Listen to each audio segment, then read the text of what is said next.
नमस्कार बेटा, आप सबका स्वागत है मेरे भाइयों। आओ,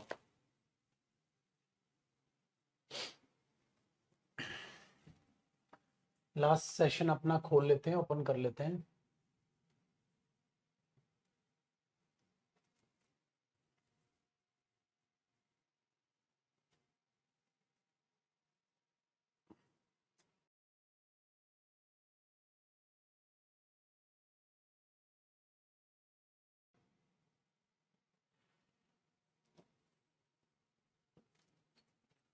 चल रहा है। हमें जो करना है मेरे भाई, वो करना है इन इनटू और ऑन ऑन टू, है कि नहीं? इन इनटू और on on to.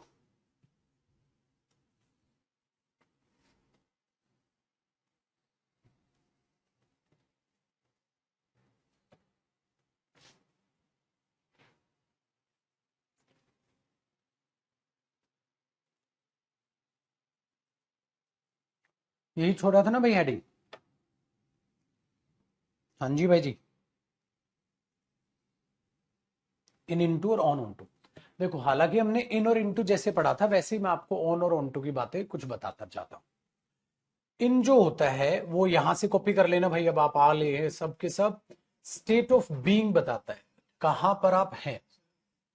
State of being, हाँ ये ब्रेक दो। स्टेट ऑफ बीइंग बताता है, ठीक है ना? लिखा है स्टेट ऑफ बीइंग जो है वो इन जो है वो दिखाता है। स्टेट ऑफ बीइंग किसी चीज के होने को ये दिखाने की कोशिश करता है, स्टेट ऑफ बीइंग। सही है। इनटू क्या करता है? जो इन प्लस टू से बना हुआ है, इन प्लस टू से बना हुआ है।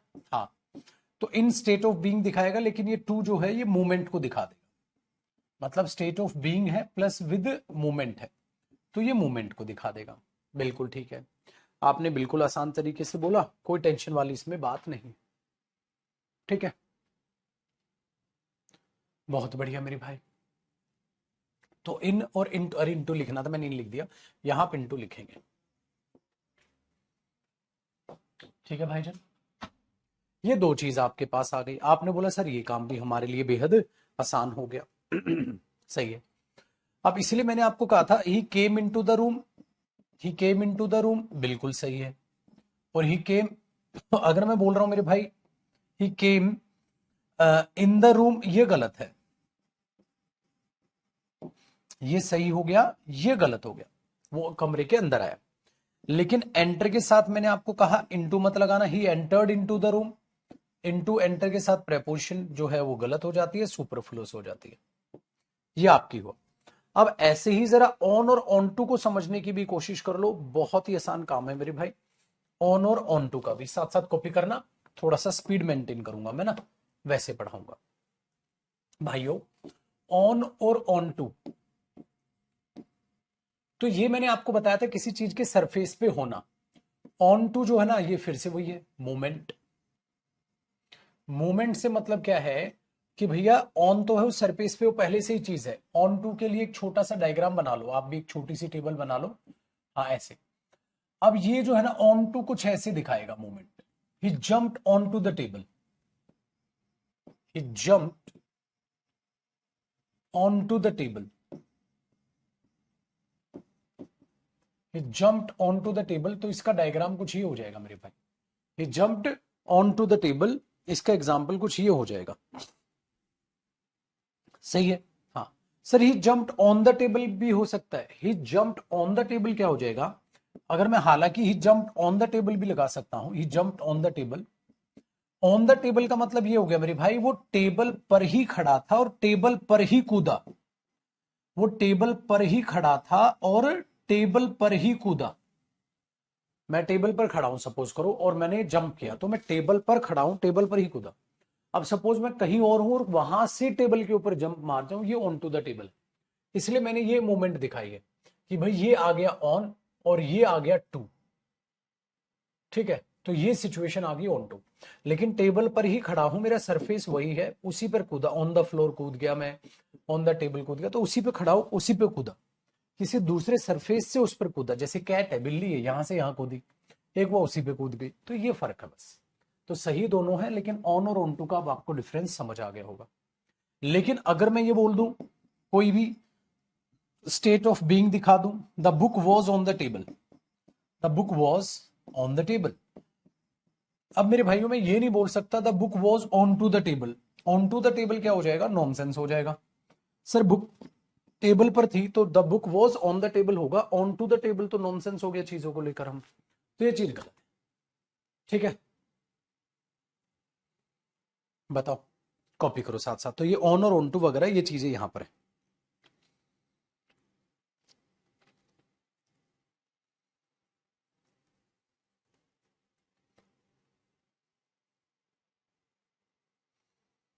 इसका ध्यान रखना है बेटा आपने।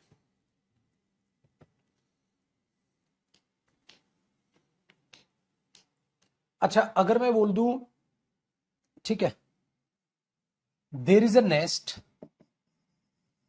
अगर surface there is a nest, हाँ, in the tree, on the tree. देखो मेरे भाई, मैंने आपको बताया था पक्षी पेड़ पे बैठा है, तो पेड़ कोई सरफेस नहीं है, ये भी याद रखना। ऑन के लिए ना मेरे भाई सरफेस होना बहुत ज्यादा जरूरी है। और अगर आप ध्यान से देखेंगे तो पेड़ कोई सरफेस नहीं है। There is a nest in the tree, on the tree नहीं होगा क्योंकि पेड़ कोई सरफेस नहीं है। अगर सरफेस हो, जैसे इसी में ले लो, the book was on the table, in the table नहीं हो सकती। क्यों? क्योंकि इस पे सरफेस है टेबल। तो किसी चीज के सरफेस पे किसी चीज का होना ऑन है। ठीक है, हाँ बैठा दो सब।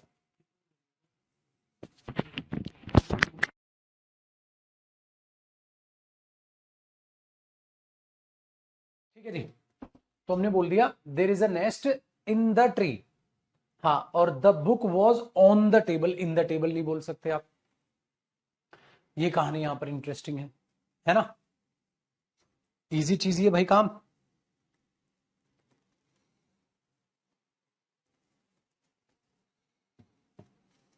ठीक है, अच्छा, अगर मैं बोल दूं put this ring, put this ring into your finger या ऑन टू योर फिंगर, अपनी उंगली में इसको पहन लो, तो आप क्या बोलोगे? पुट दिस रिंग इनटू नहीं, on to your singer, on to your finger, on भी नहीं बोलोगे आप, ऑन भी गलत, इनटू भी गलत, on to your finger, movement आ गई। ठीक है, नेक्स्ट,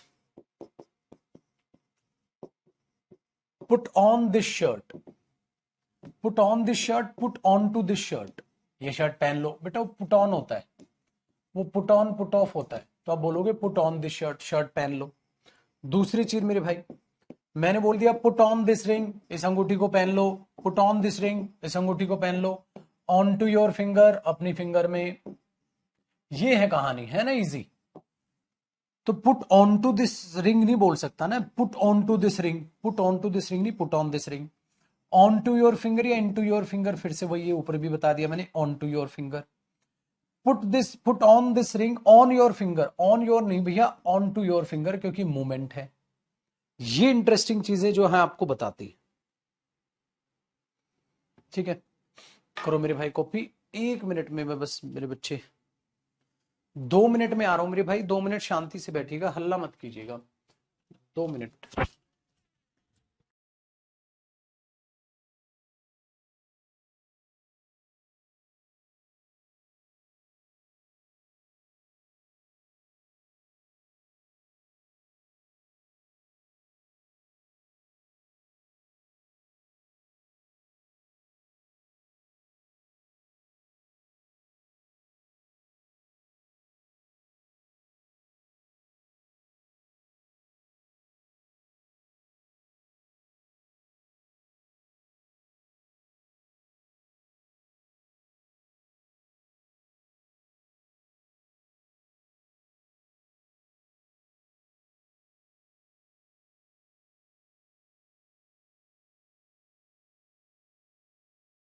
सरकार आ गया। देखो भाई, हमने बोल दिया कि ये वाला जो लास्ट डायलॉग है, ये पुट ऑन दिस रिंग, ठीक है, पुट ऑन दिस रिंग, ये अंगूठी पहन लो, कहते कहा, ऑन टू योर फिंगर। तो ये चीज यहां पर हो गई, जब मूवमेंट आपके पास आ जाती है तो आप ऑन टू लगाते हैं, और नॉर्मल आप बोल रहे होते हैं तो उसे आप ऑन बोल दे रहे होते हैं। मेरे भाई ये कहानी यहां पर आपकी जो है वो बन के सामने आ जाती है। बताओ अब यहां तक किसी का कोई डाउट, कोई संदेह? कोई डाउट, कोई संदेह नहीं? अब आगे देखो, अब हमारा जो काम है बेटा ऑन टू के बाद, एक सेकंड रुकना, मैं गुनगुना पानी दे दो, ठीक। देखो अब ये जो कॉन्सेप्ट है मतलब पजलिंग सा है, और इसको मैं ट्रांसपोर्ट कॉन्सेप्ट बोल देता हूं। ट्रांसपोर्ट से मतलब क्या है, थोड़ा सा चीजों को समझिएगा, एक यूनिक सा कॉन्सेप्ट है ट्रांसपोर्ट कॉन्सेप्ट।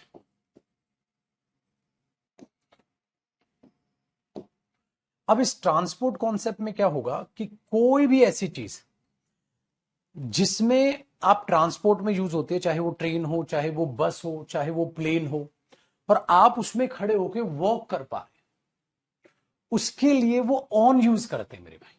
ध्यान से सुनिएगा, सबसे पहला पॉइंट आप इसका, आप उसके लिए ऑन प्रेपोजिशन यूज करते हो। जिस सरफेस को आप यूज कर रहे हो वॉकिंग के लिए भी उसको यूज कर सकते हो। ऐसा इसलिए बोलते हैं ना, on the train, on the plane, ठीक है। या आप क्या बोलते हैं, अब देखो ट्रेन है, सरफेस है, ऑन द बस, तो आप इसको भी यूज कर रहे हो। चाहे कोई भी ऐसा, ठीक है, घोड़ा गाड़ी नहीं पगले कोई भी ऐसा जिससे आप वॉक कर सकते हो, खड़े होके पूरा आप वॉक कर सकते हो, ठीक है। हाँ, तो ये चीज अपने दिमाग में, तो क्या आया, on the train, on the bus, on the plane, तो आप वहां ऑन लगा, ऑन लगा, ऑन लगा दो, ठीक है। तो ये पहली कहानी है बेटा। अगर आप स्टेट ऑफ बीइंग को दिखाते हो, चोर छिपा हुआ है सर, हमने चारों तरफ से उसे घेर लिया, कहां छिपा है सर, ट्रेन में छिपा हुआ है सर, ये चीजें अगर स्टेट ऑफ बीइंग सिर्फ होने को दिखाते हो, तो इन जो है ना, मैंने अभी अभी दिखाया, इन तो वो स्टेट ऑफ बीइंग को दिखाता है, स्टेट ऑफ बीइंग। जैसे कमरे में है, बस में है, लेकिन जब आप ट्रेवल बोलते हो ना, I am in the bus, यहां नेटवर्क नहीं है, बाद में करता हूं कॉल, जब आप इसे ट्रांसपोर्ट पर्पज के लिए यूज करते हो ना, ठीक है, ट्रांसपोर्ट पर्पज के लिए यूज करते हो, तो आप ऑन लगा के चलते हो। अगर आप स्टेट ऑफ बीइंग दिखाते हो तो वो इन होता है। तो ये यूनिक तरीका है, लेकिन छोटा सा जो चीज ना पजलिंग जो लगती है हमें, वो पजलिंग यही लगती है मेरे भाई, कि वहां कोई स्टेट ऑफ बीइंग में तो बड़ी एजम्पशंस हो जाएंगी। जैसे हम बोलते हैं ना, in his state of room, तो इन हिज रूम, उसके कमरे में, ठीक है, इन द बॉक्स, डिब्बे में। तो इस तरीके से आप इसे लगाते हो। ट्रांसपोर्ट के लिए आप ऑन लगाते हो, उस केस में आप ये मत बोलो I am in the train, I am on the train, बाद में बात करता हूं भाई, I am on the train, बाद में बात करता हूं। जैसे ऑन द वे होता है वैसे ही यहां पर है, ठीक है। वो चीज अपने दिमाग में रखनी है। तो थोड़ी सी अटपटी है, लेकिन प्रेपोजिशन है भाई, जैसे पढ़ी जाती है, जो भी उन्होंने फिक्स की हुई है उस हिसाब से हम उसको पढ़ने लग रहे हैं। तो आप अपनी मर्जी तो बिल्कुल भी इसमें दिखाने की कोशिश ही ना करें, ठीक है, कोशिश ही ना करें। तो यहां पर क्या होता है, in the state of being में आप उसे इस तरीके से दिखाने की कोशिश करते हैं। लेकिन दूसरा पॉइंट, अगर सर हम बाइक वगैरह पे रहे, तो वो मैंने आपको बोल दिया, उसमें भी आप ऑन लगाते हो, ऑन या इन द बाइक, तो आप बोलते हो ऑन द बाइक। स्कूटर, जिसमें भी पीठ ना सटे, है ना, तो हम उसमें क्या बताया था मैंने, on the scooter, on the bike. तो ये चीज अपने दिमाग में आप लगा सकते हो, ठीक है, ऑन द बाइक ये। लेकिन अगर आप कार वार की बात करो तो इन लगाते हो, I am in my car, I am in my car. तो आप कार वार की अगर नॉर्मल बात करते हो तो क्या लिखते हो, तीसरा। सपोज करो बेटा मैंने ये लिख दिया तीसरे में, I am in my car, I am in my car, मैं अपनी गाड़ी में हूं। जैसे आप बोलते हो I am in my office, office में हूं, तो I am in my car. On the car नहीं होगा, ऑन द कार का मतलब हो गया कार के जैसे ही स्टैंडिंग ऑन द कार, गाड़ी पे खड़ा है सर वो, ही स्टैंडिंग ऑन द कार, तो वो क्या आ जाएगा मेरे भाई, वो गाड़ी पर खड़ा है। तो इसका एग्जांपल हमने बनाया, ही स्टैंडिंग ऑन द कार। तो स्टैंडिंग ऑन द कार हो गया, लौंडा गाड़ी के ऊपर चढ़ गया, ही स्टैंडिंग ऑन द कार, ये गाड़ी के ऊपर खड़ा है। फिर तो कहानी कुछ ऐसी है, गाड़ी कैसे बनाऊं, ऐसे बन सकती है गाड़ी, टक टक टक टक टक टक टक टक टक टक टक, ये बन सकती है। तो ऑन द कार का मतलब ये हो गया, यहां है लौंडा, यहां खड़ा हुआ, बच्चा चढ़ गया, ये ऑन द कार है, ये ऑन द कार है, अब सरफेस हो गया। ये इन द कार है, यहां इन है, ये ऑन है, ठीक है। कहीं और अगर इसको रूट बनाया हाँ, तो इसको बोलेंगे बाई कार। कार से आया था वो, ये आपका रूट हो गया। बाई कार आया था, बाई रोड आया था, ठीक है, ये आपका रूट हो गया। इन है, ऑन है, ये चीज है, ठीक है। अच्छा, गेट इन द कार या get in to the car, क्या आ जाएगा? गेट इन या get in to the car. आ जा मेरी गाड़ी में बैठ जा, पाँव पाँव, ऐसा है ना गाना, कौन सा तो क्या बोलेंगे? बैठ जाए तो मूवमेंट है, get in to the car, in नहीं आएगा, ठीक है। तो आप इसे ऐसे यूज करेंगे मेरे भाई, तो इसका आपको थोड़ा सा ख्याल रखना है, क्या है ना।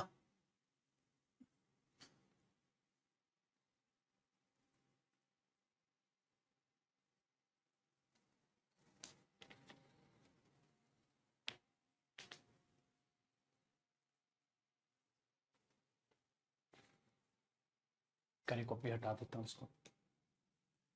लौंडा अक्षय कुमार का फैन अच्छा भाई, सही कह रहे हो बेटा।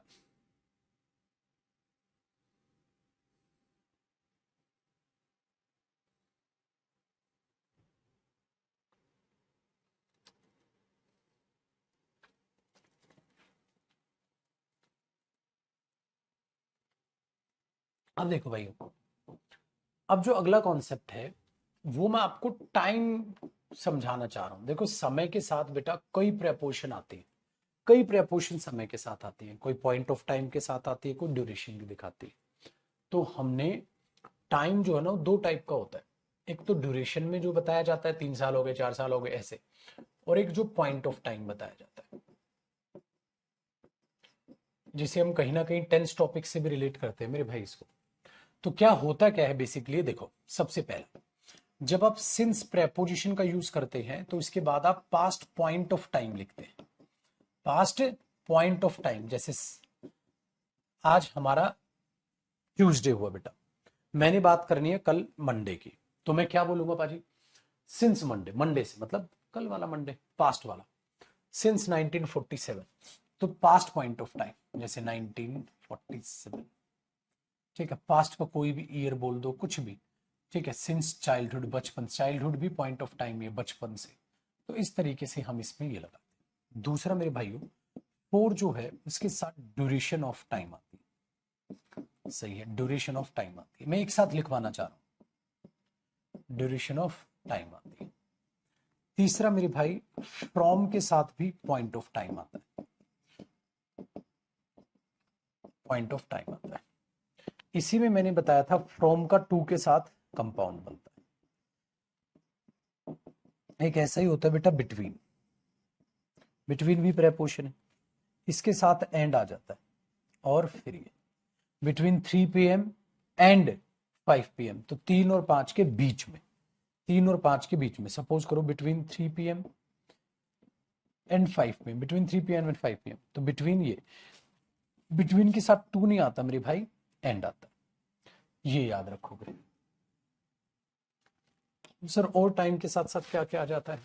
नेक्स्ट मेरे भाई, आप विद इन लगाते हो, जैसे with in 2 years, with in 2 days, with in 2 years, with in 2 days, with in 2 weeks, with in 2 months। और एक होता है इन 2 days, इन 2 days का मतलब 2 दिनों में, इससे ज्यादा भी हो सकते हैं, विद इन 2 दिन के अंदर। ऐसे भी होता है बेटा टिल 5 o'clock, 5 बजे तक, टिल 5 PM। और इसी का होता है अनटिल 5 o'clock, दोनों सेम होता है बेटा, तक। इन दोनों का मतलब बिल्कुल सेम है, 5 बजे तक, 5 बजे तक आ जाएगा।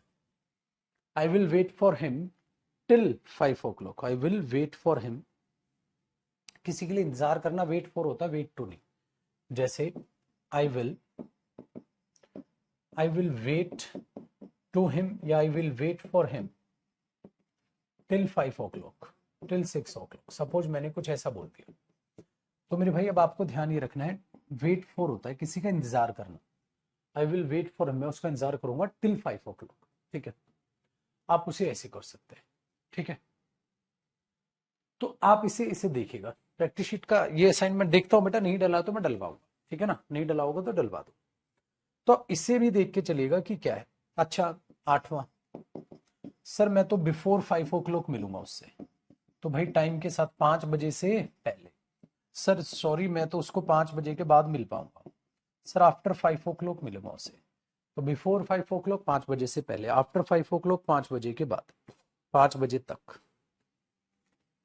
तो बेसिकली जो टाइम प्रेपोर्शन है कुछ ना कुछ वो ये दिखाने की कोशिश कर रही होती है भाई। कर लो कॉपी, इजी है चीजें।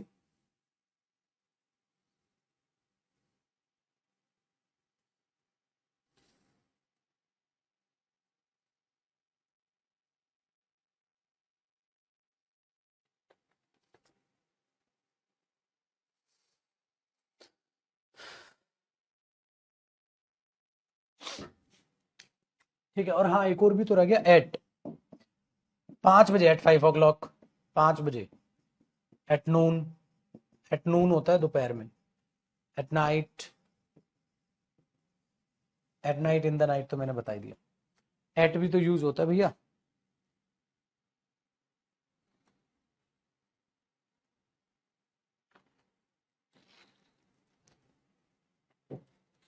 तो ये है। और कौन सा टाइम का मेरे दिमाग से कोई निकल तो नहीं रहा। ऑन, ऑन भैया, ऑन भी तो होता है, जैसे ऑन मंडे, मतलब ऑन के साथ कोई भी डेट या कोई भी डे लगा सकते, ऑन मंडे।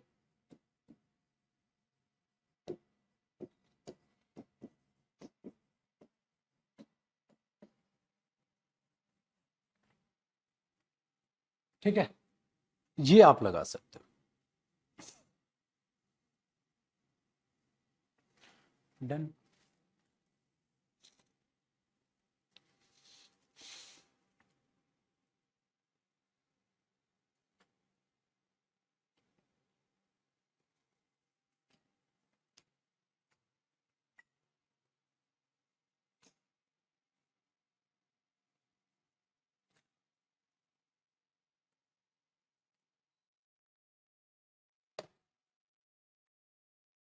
थ्रू तो बता दिया बेटा, फ्रॉम और टू तो, थ्रू तो बता दिया।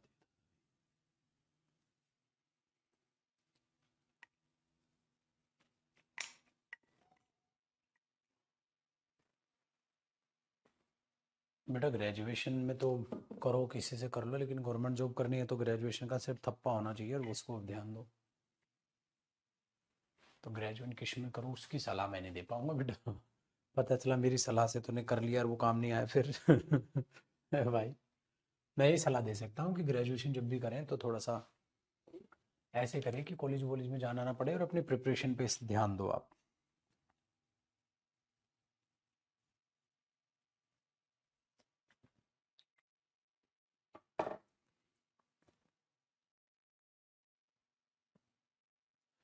गेट इनटू फिक्स प्रेपोजिशन, ये पागल मोमेंट है वो, मोमेंट है तो गेट के साथ ही इनटू आएगा। हम्म,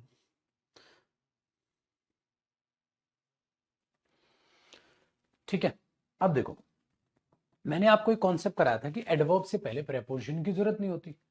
हाँ, तो अब हमारे सामने क्या आता है मेरे भाई, कॉन्सेप्ट जो नेक्स्ट है वो कॉन्सेप्ट है कि ये जो होम और हाउस का डिफरेंस है ना, ये जरा बहुत ध्यान से समझिएगा। होम और हाउस का जो डिफरेंस है, बेसिकली होम का, हाउस तो नाउन ही है, होम का। ये होम शब्द मैं आपको समझा देता हूं, बड़े काम का है। ये जो होम है ना मेरे भाई, ये जो होम है ये तरीके से एडवर्ब ऑफ प्लेस होता है। जो होम है वो एडवर्ब ऑफ प्लेस होता है मेरे भाई। जैसे ही वेंट टू होम, नहीं, ही वेंट होम, वो घर गया था। तो इसके साथ टू नहीं लगाते, क्यों? क्योंकि ये एडवर्ब ऑफ प्लेस होता है। एडवर्ब ऑफ प्लेस का मतलब हो गया गया था, किसका रिप्लाई होगा? वेयर का रिप्लाई। वेयर का रिप्लाई जब जब ये बनेगा बेटा, ये एडवर्ब ऑफ प्लेस होता है, तो इसे प्रेपोजिशन की जरूरत नहीं। ठीक है ना? तो इसे टू प्रेपोजिशन की जरूरत नहीं पड़ेगी। अगर मैं कहूं वे घर जा रहे हैं, they are going home, they are coming home, they are going home, आप डायरेक्ट बोलो। अगर आप they are coming to home वगैरह ये बोलते हो मेरे भाई, तो ये गलत हो जाता है। क्यों? क्योंकि एडवर्ब ऑफ प्लेस और एडवर्ब को प्रेपोजिशन की रिक्वायरमेंट नहीं होती। जैसे यार they are going there, they are going to there थोड़ा ना बोलोगे। दे विल गो देयर, वे वहां जाएंगे। They will go to there थोड़ी ना बोलोगे। क्यों? क्योंकि देयर भी अपने आप में क्या, they are going where, there, there भी भाई अपने आप में एडवर्ब है, एडवर्ब को किसी भी प्रेपोजिशन की जरूरत नहीं होती। ठीक है, तो आपके दिमाग में ये चीजें बैठ जाएंगी। ठीक है बेटा, अभी ग्रेजुएशन पोस्ट ग्रेजुएशन से बाहर आइए, मैं टॉपिक से हटके बात नहीं करूंगा कोई भी, तो प्लीज कोई भी कमेंट वगैरह ना करें, ठीक है ना। अभी प्रेपोजिशन है, इसका फ्लो मत खराब करो भाई। तो ये यहां पर बना, तो दे वेंट टू होम, टू कटेगा, they are going home, they will go to there, they will go there. तो कभी भी हमें पता है एडवर्ब को प्रेपोजिशन की रिक्वायरमेंट नहीं होती, तो ये होम का है। लेकिन अब एक बात जो इसमें ध्यान रखने वाली है, वो बात ये है मेरे भाई, कि जो होम है वो हमेशा एडवर्ब नहीं होता है। अगर वो एज अ नाउन आ जाए, जैसे ध्यान से सुनो नोट करके, आपने कोई डेटर्मिनर लिख दिया, डेटर्मिनर क्या होता है बेटा, जो नाउन के लिए आता है, उसके बाद क्या आता है, नाउन आता है, इसे डेटर्मिनर बोलते हैं। ठीक है, DETR है बेटा, ये खिचड़ी बन गई, रुको साफ साफ से लिखता। कोई डेटर्मिनर आया, हाँ, और डेटर्मिनर के बाद क्या आता है बेटा, नाउन आता है। जैसे माई, अवर, हिज, हर, दिस, दैट, इस तरीके से कोई भी चीज आ जाए तो वो डेटर्मिनर होगी। इसके बाद जब नाउन आएगा, नाउन मतलब होम, तो इस बार होम एडवर्ब होगा या एज अ नाउन होगा, ये अब इस बार होम नाउन होगा, क्योंकि उससे पहले डेटर्मिनर है। कहानी में ट्विस्ट देखो, मतलब अगर मैं कहूं, ठीक है, he is going, he is going to his home, is going to his home, वो घर जा रहा है, तो आप इसे ऐसे बोलो, ये बिल्कुल करेक्ट है। अगर आप बोल दोगे ही इज गोइंग हिज होम, गलत है। क्यों गलत है, उसका कारण है बेटा, he is going his home, भाई आपने हिज लगा दिया, हाँ, हिज क्या है, डेटर्मिनर है, हाँ, और डेटर्मिनर है तो अपने आप में होम क्या हुआ, नाउन हुआ। इस नाउन से पहले यहां क्या आनी थी, प्रेपोजिशन, क्या इस नाउन के लिए प्रेपोजिशन है, नहीं है, तो ये गलत। अच्छा, ही इज गोइंग होम, ये मैंने आपको ठीक कर ही दिया, लिखवा दिया, दोबारा मत लिखो। तो ये फर्क है बेटा, he is going home, they are going home, he is going home, तो या तो बोल दो ही इज गोइंग होम, या बोल दो he is going to his home, दोनों में फर्क है। ही इज गोइंग होम, तो ये एडवर्ब है। तो लेकिन अगर इससे पहले डेटर्मिनर आ गया तो ये नाउन है, और अगर ये नाउन हो गया, डेटर्मिनर हो गया, तो नाउन से पहले तो प्रेपोजिशन लगानी पड़ेगी, मजबूरी है। तो इस होम का थोड़ा सा ही ख्याल करना है, आज के बाद आप कंफ्यूज नहीं होंगे, ठीक है। लेकिन कई बच्चे होम और हाउस का डिफरेंस पूछते हैं, हालांकि पेपर में तो पूछना है नहीं भैया। ग्रामेटिकल जो डिफरेंस है ना, वो भी बता देता हूं मैं आपको, और नॉर्मल जो रियल लाइफ से रिलेटेड है वो भी बता देता हूं। ग्रामेटिकल डिफरेंस ये होता है मेरे बच्चे, होम आपने देख लिया, नाउन भी हो सकता है, एडवर्ब भी हो सकता है, सेंटेंस में देखना पड़ेगा, सही है। तो आप इसे सेंटेंस में देखोगे, हाउस नाउन नहीं होता, हाउस नाउन होता है। ये ग्रामेटिकल डिफरेंस, कि हाउस सिर्फ नाउन होता है, होम एडवर्ब ऑफ प्लेस भी हो सकती है, नाउन की तरह भी यूज हो सकता है, ठीक है। अच्छा, दूसरी बात मेरे भाइयों, अब फर्क ये पड़ता है कि गुरुजी ऐसे यूज कर रहे हैं तो चलो ये ठीक है, और रियल लाइफ में देखे तो होम और हाउस में क्या फर्क है बेटा, हाउस में ईंट पत्थर बिल्डिंग सब चीजें की रिक्वायरमेंट होगी ना, एक बिल्डिंग बनती है उसे हम हाउस बोलते हैं। घर और मकान का डिफरेंस है।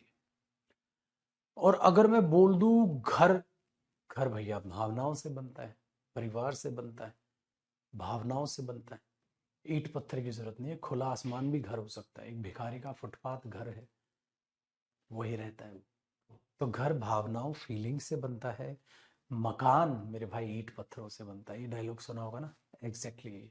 अगर घर में भाई भाई की नहीं बन रही बेटा, आपने वो घर को हाउस में कन्वर्ट कर दिया, उस होम को हाउस में कन्वर्ट कर दिया, तो अपने होम को होम बनाए रखने की कोशिश करें, ठीक है ना। तो जज्बातों से परिवार से घर बनता है, मन मुटाव है तो टेक्निकली वो घर घर नहीं रहा, है ना। चलो करो कॉपी। ग्रामेटिकल डिफरेंस आपको मैंने बता दिया, हाउस सिर्फ नाउन है, ये दोनों हो सकता है, ठीक है।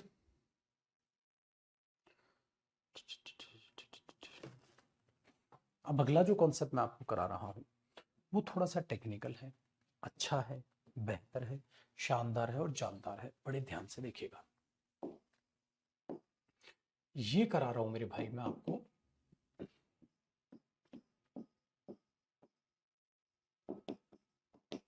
ट्रांजिटिव वर्ब,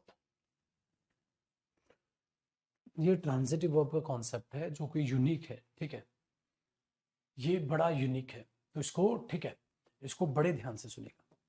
हो गया ना कॉपी, हटाते हैं इसको। अब आप ये कॉपी करो मेरे भाइयों, ट्रांजिटिव वर्ब है। अब ट्रांजिटिव वर्ब में क्या होता है, जो प्लस में इसके तुरंत बाद इसका डायरेक्ट ऑब्जेक्ट आता है।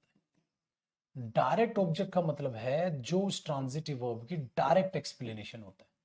डायरेक्ट ऑब्जेक्ट क्या होता है भैया, डायरेक्ट एक्सप्लेनेशन, डायरेक्ट एक्सप्लेनेशन, सही है।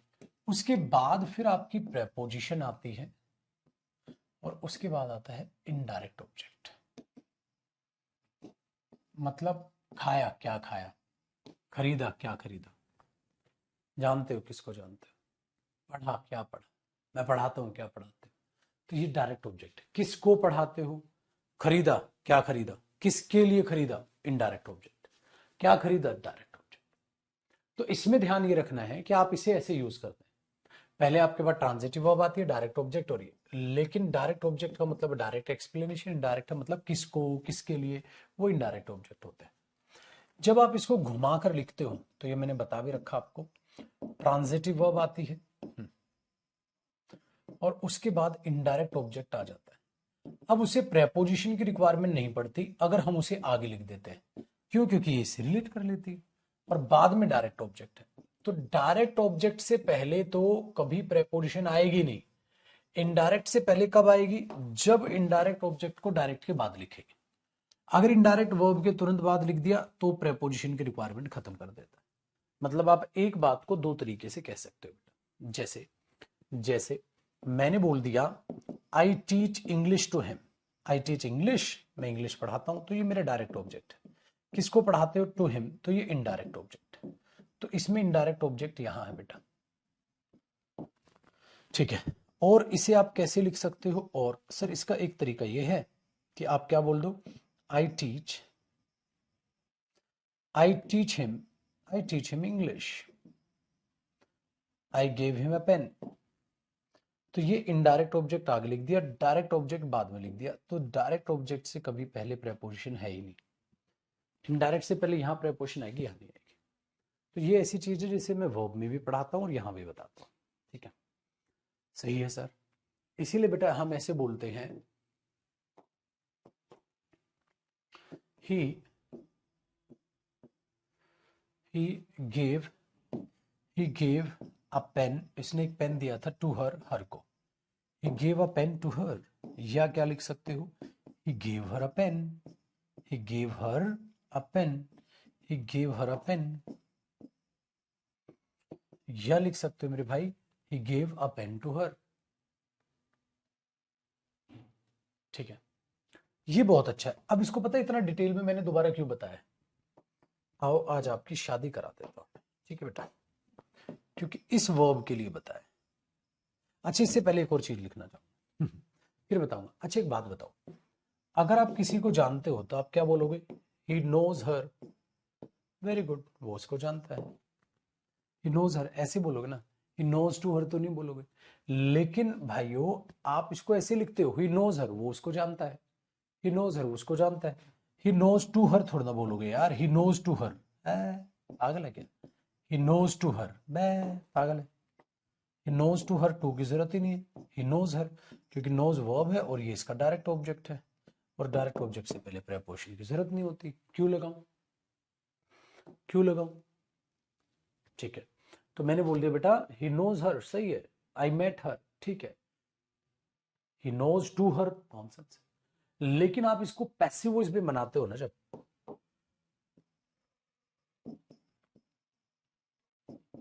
जब बेटा आप इसे पैसिव वॉइस में बनाते हो तो आप करते हो she is known to him, she is known to him. अब बताओ she is known to him या she is known by him. देखो बेटा बाई आता है एक्शन के साथ, जब कोई एक्शन हो रहा होता है, बाई तो तब आता है, तो she is known by him, she is known to her. तो याद रखना नॉन के साथ टू आता है, लेकिन वो पैसिव वॉइस में आता है ना बेटा, शी इज नॉन हिम। देखो डायरेक्ट बोल पाओगे पाजी, ये बोल पाओगे शी इज नॉन हिम, अरे she is known to him. She is known by him क्यों ना, बाई होता है भाई, जैसे this room was painted by them, by होता है कौन सा काम किसके द्वारा हुआ, एक्शन। लेकिन अगर हम देखें तो ये एक्शन ही नहीं है, और अगर ये एक्शन नहीं है ना मेरे भाई, तो ये नॉनसेंस हो गया। तो आपने बोला she is known to him, ये होगा। अब ये सारी चीजें मैंने पढ़ाई क्यों है, ये पढ़ाई है आपको एक बहुत ही प्यारा कॉन्सेप्ट समझाने के लिए, लाखों दिलों की धड़कन। ठीक है, हाँ, आ जाओ। वो है भैया शादी, मैरी वर्ब। भाई मेरे बहुत ही गजब की वर्ब। अब कई बार हम मैरी के साथ टू लगा देते हैं और कई बार टू नहीं लगाते, अरे सेम लॉजिक है यही। कैसे है देखो बेटा, अगर मैं ये लगाता हूं ये लड़का उससे शादी करेगा, ठीक है, ये लड़का उससे शादी करेगा सपोज करो, तो मैं इसे ये बोलूंगा he will marry her, he will marry her, he knows her, he will marry her. क्यों? क्योंकि मैरी बेटा वर्ब है और ये वर्ब का डायरेक्ट ऑब्जेक्ट हो गया, किससे शादी करेगा, लड़की से करेगा उससे, ही विल मैरी हर। तो मैं पागल थोड़ा हूं, he will marry to her लिख दूंगा, he will marry to her. अरे टू क्यों लगा रहे हो, टू काहे लगा रहे हो बेटा, ये तो नॉनसेंस हो गया। तो हमने बोला ये गलत हो गया, ये गलत हो गया, ही will marry her, direct object आएगा। तो वो डायरेक्ट ऑब्जेक्ट जो आ रहा है आप उसे डायरेक्ट लिख दो, he will marry her, he knows her, he will meet him, he will meet her. काहे की प्रेपोजिशन, बच्चा पता नहीं क्यों रटता है, sir he will marry with her, he will marry to her, अरे पागल। ठीक है, लेकिन पैसिव वॉइस बनाओ बेटा। कैसे बनेगा पैसिव वॉइस, कैसे बनेगा, सपोज करो शी इज मैरिड, अब आपको लगाना पड़ जाएगा she is married to her, to him sorry, she is married to him. क्योंकि अब ये पैसिव वॉइस है और पैसिव वॉइस में वही नो वाली कहानी है, वो मैरिड है किससे, टू हर। बाई हिम्मत लिख देना, बाई नाश कर देगा, भाई ऐसा लग जाएगा जो बेचारी का पति है ना, पति को बाप बना दोगे, कन्यादान करवा दोगे तुम। She is married by her, उसकी शादी उसके द्वारा कराई गई। नाश मत कर देना, बाई का मतलब है वो आदमी ही उस काम को करेगा, टू का मतलब है, ठीक है, she is married to him, by हिम्मत करा देना कि उसकी शादी उस किसी और के द्वारा कराई जाती है, ओ पागल, आग मत ला दिखा देना। तो बेटा जब भी एक्टिव वॉइस होता है, जब ऑब्जेक्ट लिखना होगा मैरी का, तो मैरी के बाद डायरेक्ट लिखना, पैसिव वॉइस में टू आता है, क्यों आता है वो लॉजिक मैंने आज आपको क्लियर कर दिया। आज के बाद शादी से मत घबराना, तो ये हो जाता है, बस टू आ जाएगा। हाँ नॉर्मल हो जाता है, he got married, he got married on Monday, अगर वो लगाने को तो ही got married in July, suppose करो मैंने इसे लिख दिया ही got married, he got married in जुलाई, उसने शादी हुई थी उसकी जुलाई में, ही इज मैरिड वो शादीशुदा है, मैरिड एडजेक्टिव भी होता है, ठीक है। तो ये है कहानी, चलो कॉपी करो फिर आगे बताता हूँ। हाँ नहीं नहीं बेटा, कॉपी करने का टाइम दूंगा, करो कॉपी आराम से, 2 मिनट है आपके पास।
हो गया जी।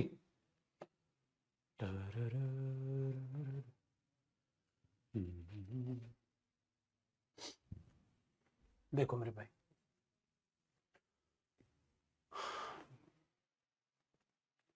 रिकॉर्डेड देखो लाइव देखो कोई फर्क नहीं पड़ता भाई मेरे, बस क्लासेस देखो।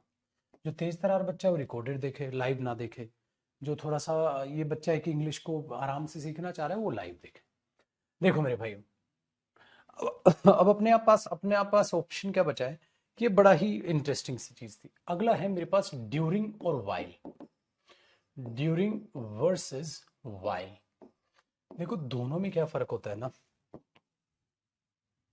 अब ड्यूरिंग को यूज करो प्रेपोजिशन की तरह, जैसे बिकॉज और बिकॉज ऑफ नहीं था, और वाइल को यूज करो जब दो काम एक साथ हो रहे हो कंजंक्शन की तरह।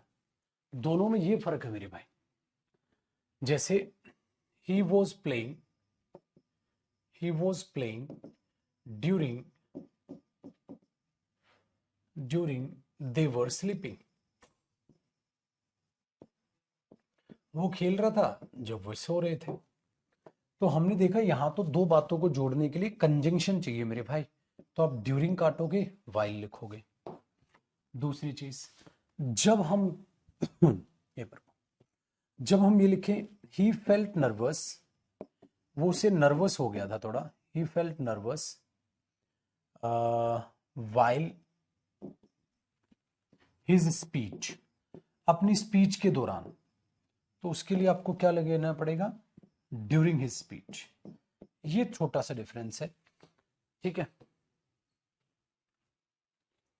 वाइल के बाद आप वर्ब की फर्स्ट फॉर्म प्लस आईएनजी भी यूज कर सकते हो।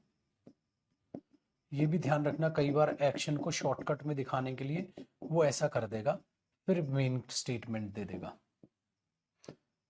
तो शॉर्टकट कर देगा, इसके सब्जेक्ट गायब कर देगा। जैसे एक बात बताओ बेटा, मैंने बोला while, while having his lunch, while having his lunch, अपना लंच करते वक्त, ही कॉल्ड हर, उसने उस लड़की को कॉल की थी। ही कॉल्ड हर, उसने उस लड़की को कॉल की थी। तो ये ध्यान रखना बेटा आपने, ठीक है, ये ध्यान रखना, उसने उस लड़की को कॉल की थी। तो वाइल ऐसे, तो while he was having his lunch he called, तो ऐसे ना लिख के उसे शॉर्टकट में लिख दिया वाइल हैविंग हिज लंच। तो ऐसे भी आपको देख लिया जाता है, ऐसे भी आपको देख लिया जाता है, ठीक है।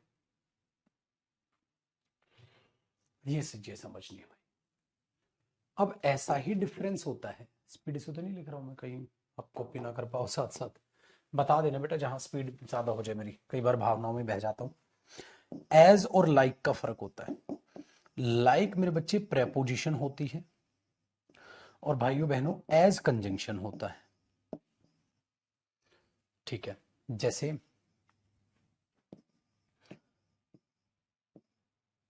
आई विल गो टू मार्केट, मैं मार्केट जाऊंगा। देखो I will go to market, I will go to market to bye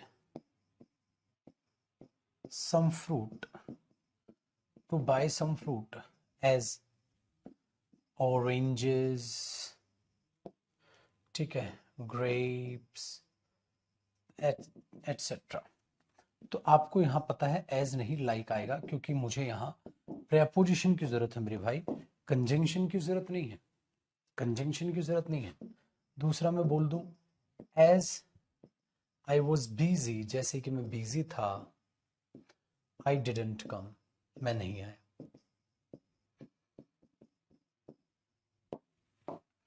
मेरे भाई यहां पर एज गलत हो गया, और सॉरी एज सही है, लाइक गलत हो जाएगा अगर लाइक आएगा तो, कि लाइक प्रेपोजिशन है और as conjunction. He like me is a teacher, वो मेरी तरह टीचर है। He like me is a teacher, वो मेरी तरह एक अध्यापक है। He like me is a teacher. मैं ये नहीं बोलूंगा बेटा he as me is a teacher, क्योंकि वहां प्रेपोजिशन है। हाँ बेटा he got injured while playing game, while playing, very good, बहुत बढ़िया सेंटेंस है, एकदम ठीक है भाई।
करो भैया इसको कॉपी।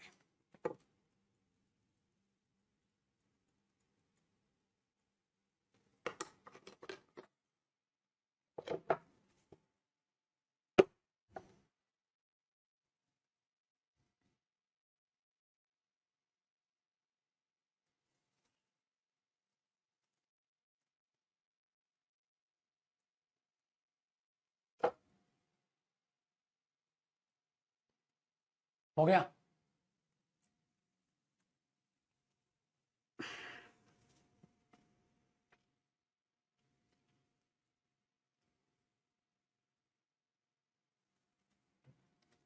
ये वाली डन। चलो, अब जो काम है ना वो कुछ ऐसी, ठीक है, कुछ ऐसी कहानी है। मतलब अब जो प्रेपोजिशंस की सुपरफ्लुअस प्रेपोजिशन है बेटा, मैं उसको बता रहा हूं। और अभी कुछ एक पॉइंट्स ऐसे हैं, प्रेपोजिशन ना बड़ा टुकड़ों में टूटा हुआ टॉपिक है, लिंक डल के नहीं होता है जैसे हम बाकी टॉपिक करते हैं।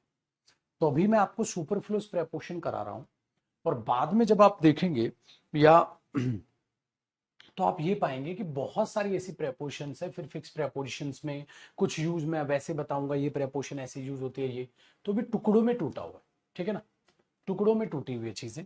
तो अभी आप जो हेडिंग डालोगे वो डालोगे, अरे चल रहा हैंग कर गया क्या, सुपरफ्लुअस प्रेपोजिशंस।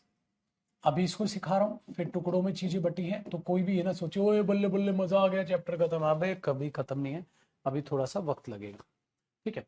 सुपरफ्लुअस प्रेपोजिशंस, अब इनको समझना बेटा, सुपरफ्लुअस प्रेपोजिशंस अब इनको समझना, ठीक है।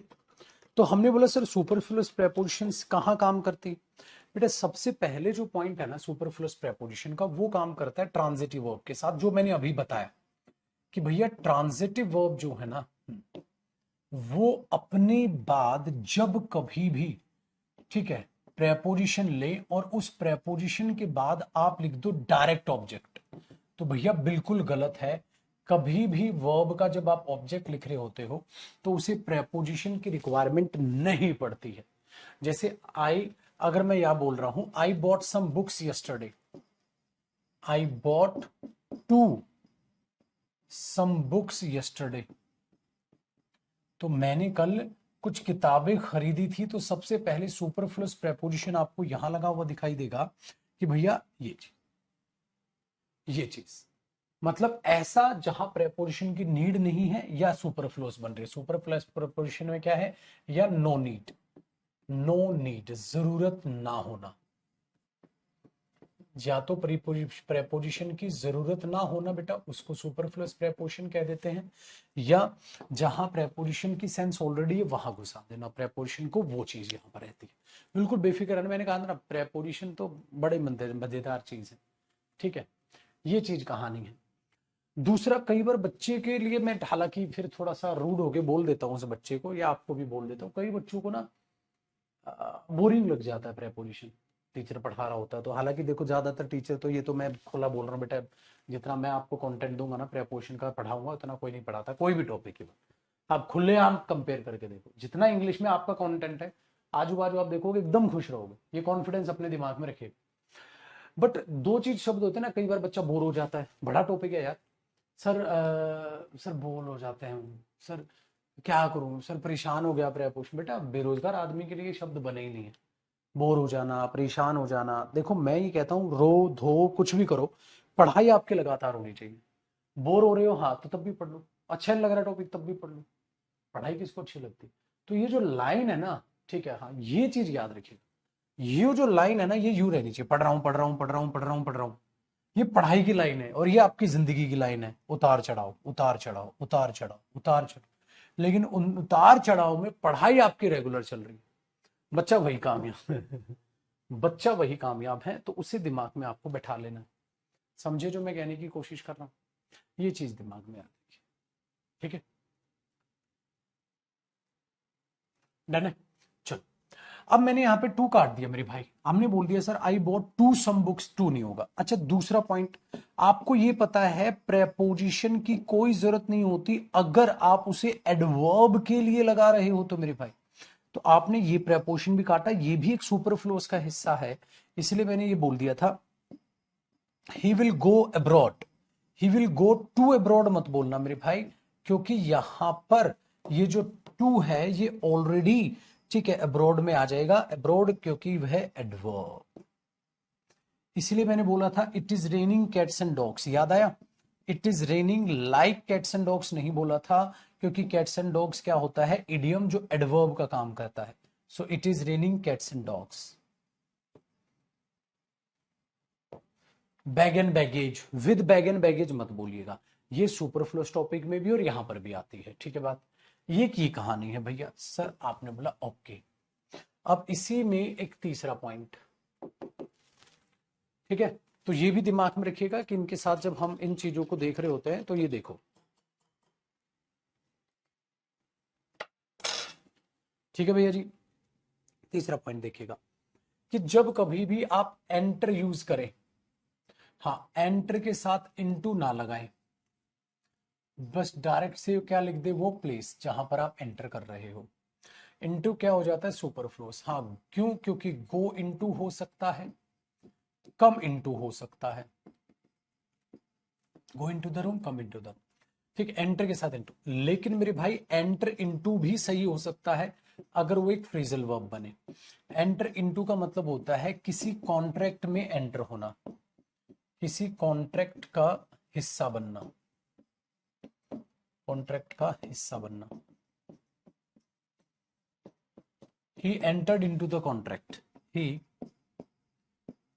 Entered into the agreement, into the contract after 2 years, 2 साल के बाद वो एग्रीमेंट का हिस्सा बना था। तो ऐसा नहीं कि एंटर इनटू हमेशा गलत होता है, वो ध्यान रखना पड़ेगा, वो फिक्स प्रेपोजिशन ना आ जाए। सो एंटर इनटू का मतलब होता है किसी भी कॉन्ट्रैक्ट में भाग लेना, किसी भी कॉन्ट्रैक्ट का हिस्सा लेना। तो एंटर के साथ इनटू गलत है, लेकिन उसे ध्यान रखोगे भाई, ऐसा हो जाए तो बिल्कुल करेक्ट है ना? इंटरेस्टिंग।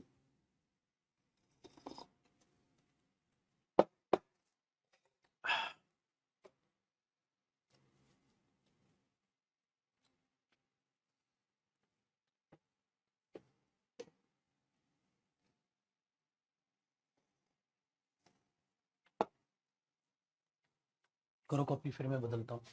तो ये 3 हो गए, पहला पॉइंट, दूसरा पॉइंट और तीसरा पॉइंट। ये था सुपरफ्लुअस प्रेपोजिशन।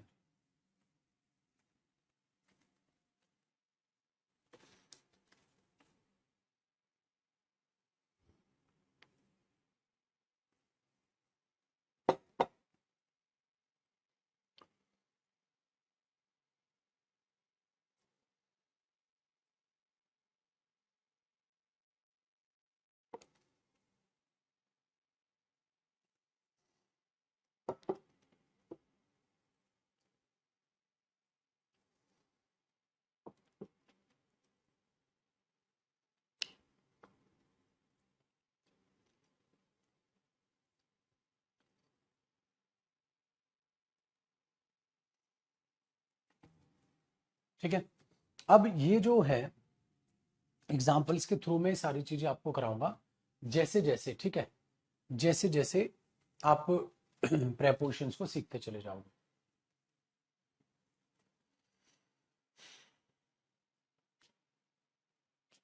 एक टीचर को कैसे तैयारी करनी चाहिए इसके बारे में चर्चा, टीचर बनने से पहले बस एक नौकरी ले लो, फिर मैं चर्चा करूंगा भाई। टेंशन में पढ़ाया नहीं जा सकता, ये ध्यान रखो। आप बेरोजगार हैं, आपके पास नौकरी नहीं है, पैसे की किल्लत है और आप टीचर बनना चाहते हैं, बन ही नहीं पाएंगे, टफ है।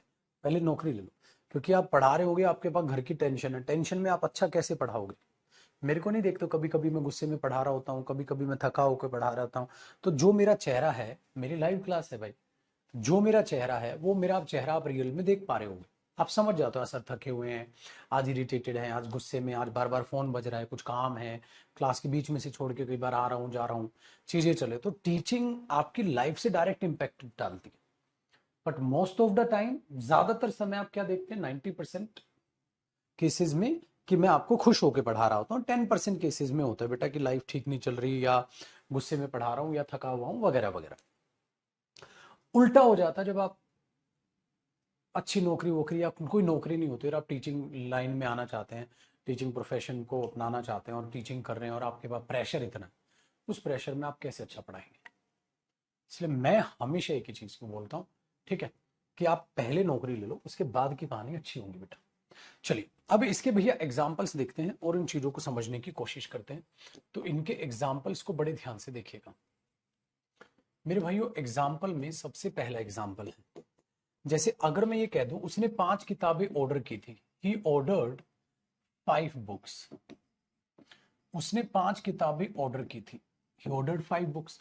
सो ये जो ऑर्डर्ड है इसका ये 5 बुक्स अपने आप में डायरेक्ट ऑब्जेक्ट हो गया। हाँ, तो कभी भी ये मत करिएगा मेरे भाई ही ऑर्डर्ड, हाँ, ही ऑर्डर्ड 5, यही लिख लो, ही ऑर्डर्ड 5 बुक्स, तो 2 मत लगा देना। ही ऑर्डर्ड 5 बुक्स, 4 मत लगा देना बेटा। ही ऑर्डर्ड 5 बुक्स, कुछ नहीं, ही ऑर्डर्ड 5 बुक्स। उसने 5 किताबें ऑर्डर की थी। ही ऑर्डर्ड अ बुक, तुमने क्या एक किताब ऑर्डर की थी बस।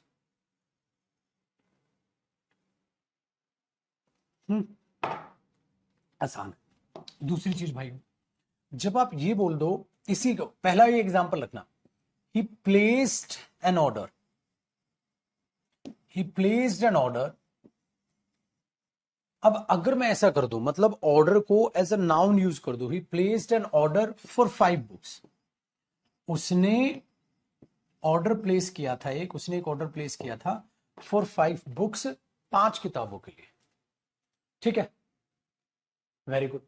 तो मेरे भाई ये बन गया, he placed an order for 5 books, 5 किताबों के लिए ऑर्डर प्लेस किया। तो आप यहां देखो, अभी ऑर्डर वर्ब नहीं है, ये नाउन है भाई। अच्छा पाजी एक बात बताओ, वर्ब है ना यहाँ, वर्ब के बाद तो ऑब्जेक्ट आएगा, तो फॉर की जरूरत नहीं है, लेकिन ये तो नाउन बन गया गुरुजी। अब he placed an order 5 books. अब देखो अगर मैं 4 हटा दूं तो कितना गंदा हो जाएगा, मीनिंग ही नहीं है पाजी। He placed an order 5 books, he placed an order for 5 books. उसने 5 किताबों के लिए ऑर्डर प्लेस किया था। अब आपको 4 लगाना पड़ जाएगा। बातचीत समझ पा रहे हो, ये कहानी में कहने की कोशिश कर रहा हूं।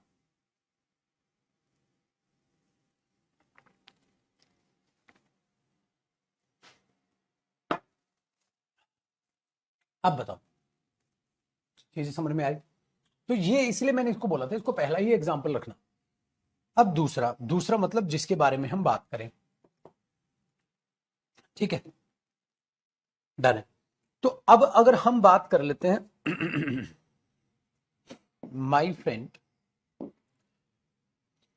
My friend informed informed about,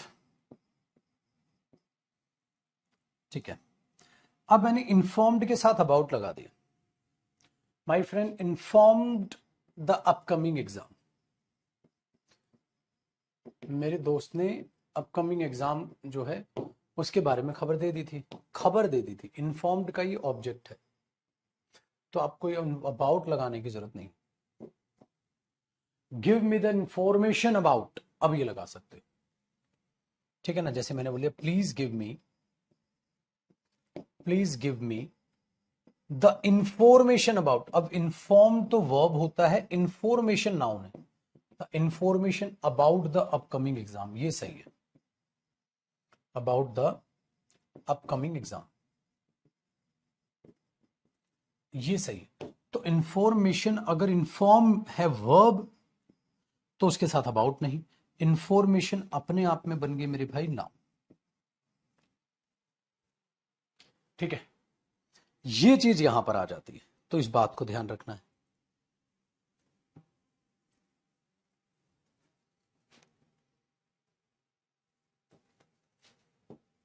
तीसरा,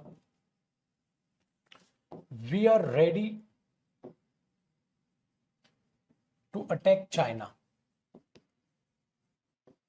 attack to China, attack on China गलत है, क्योंकि अटैक का जो चाइना है वो ऑब्जेक्ट बनेगा, अटैक का जो चाइना है भैया वो ऑब्जेक्ट बन जाएगा, तो आपको वहां टू या ऑन लगाने की जरूरत नहीं है, ठीक है, ये ध्यान रखना।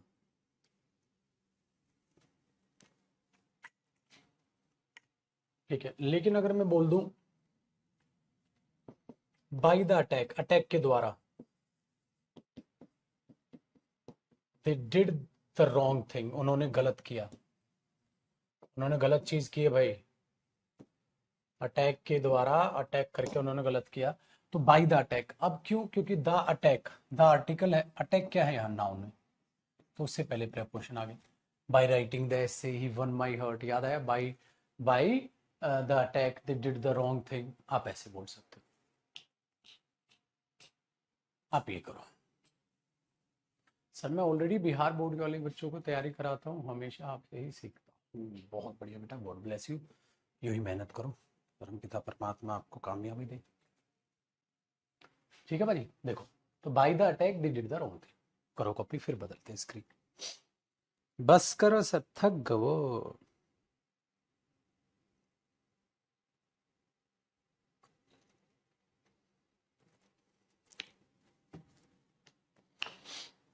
ऐसा ही भाई मेरे साइन होता है, जैसे देखो, दे हैव,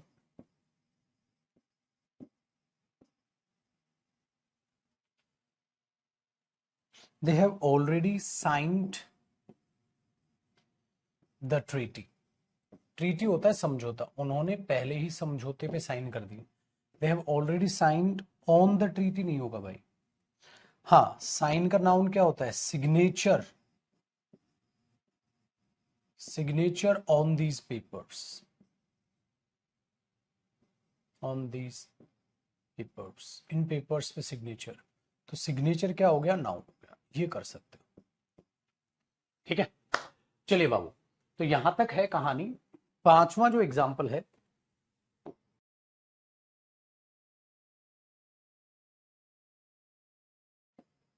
ये जो है पांचवा एग्जाम्पल, हम इसका अगली क्लास में लिखेंगे। अब ज्यादा सेशन बचे नहीं है प्रेपोजिशन के, फिर वो कैब पे उतारूंगा मैं आपको प्रेपोजिशन की, ठीक है, उनको याद करेंगे।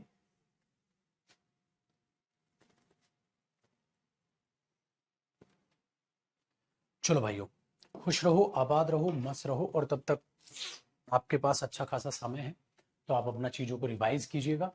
ठीक है, डन है। चलिए बाजी, bye bye, take care, love you all, thank you, bye.